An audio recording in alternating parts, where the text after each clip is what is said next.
បាទជម្រាបសួរពុកម៉ែបងប្អូនថ្ងៃនេះខ្ញុំមានវីដេអូថ្មីមួយចង់និយាយអំពីកម្មវិធី3ដែលធ្វើឲ្យទូរស័ព្ទយើងពេញ memory ដោយមិនដឹងខ្លួនកម្មវិធីទាំង3នេះគឺទី1គឺកម្មវិធី Facebook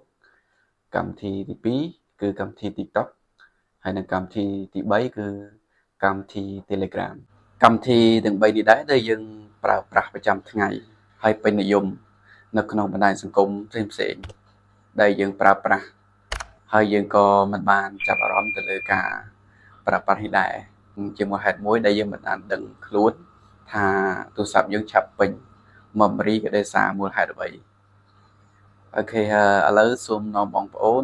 មកមើលពីរបៀប clear ទិន្នន័យដែលយើងបានប្រើប្រាស់នៅក្នុងកម្មវិធីទាំងអស់នេះឥឡូវនេះយើងចូលមក clear ទិន្នន័យនៅក្នុង Facebook អូខេនៅក្នុងកម្មវិធី Facebook អូខេយើងអូសមកខាងក្រោមបងប្អូនចុចនៅលើពាក្យ profile បន្ទាប់ពីចុចទៅលើ profile ហើយបងប្អូនយកពាក្យ setting and privacy បន្តមកទៀតបងប្អូន scroll មករកពាក្យ browser អូខេបន្ទាប់ពីចុចទៅលើ browser មកបងប្អូនយកពាក្យ cookie and cache បន្តបងប្អូនចុច clear អូខេយើងចុច clear តែម្ដងទៅគឺទិន្នន័យដែលយើងធ្លាប់ប្រើប្រាស់ដែលផ្ទុកនៅក្នុងហ្នឹងគឺវាបាន clear អស់ហើយនឹងក៏ជាផ្នែកមួយដែលធ្វើឲ្យ memory ទូរស័ព្ទរបស់យើងមាន space ធំជាងមុនដែលធ្វើឲ្យទូរស័ព្ទយើងក្នុងការប្រើប្រាស់គឺងាយស្រួលមិនសូវទាក់ឬក៏ល្អល្អួលក្នុងការប្រើប្រាស់កម្មវិធីទី2គឺ Telegram បងប្អូនចូលនៅក្នុង setting បន្តមកទៀតបងប្អូនចូលយកពាក្យ data and storage នៅក្នុងនេះយើងមាន storage usage ហើយនិង network usage បងប្អូនចុចនៅលើពាក្យ storage usage មកបន្ទាប់មកយើងចុច clear entire cache អូខេនេះជាទិន្នន័យដែលយើងបានប្រើប្រាស់នៅក្នុង Telegram កន្លងមកទាំងវីដេអូទាំងរូបភាពនិងឯកសារផ្សេងៗដែលយើងបានប្រើប្រាស់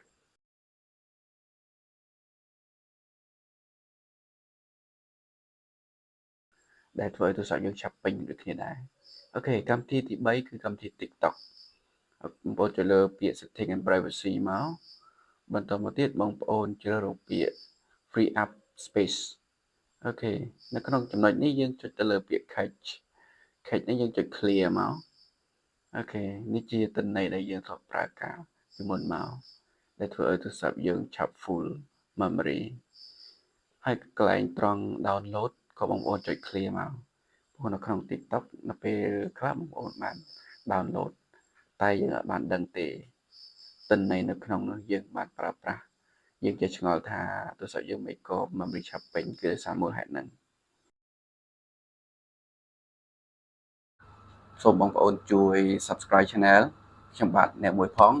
ដើម្បីទទួលបានវីដេអូថ្មីៗបន្តទៀតផងដែរបាទសូមអរគុណ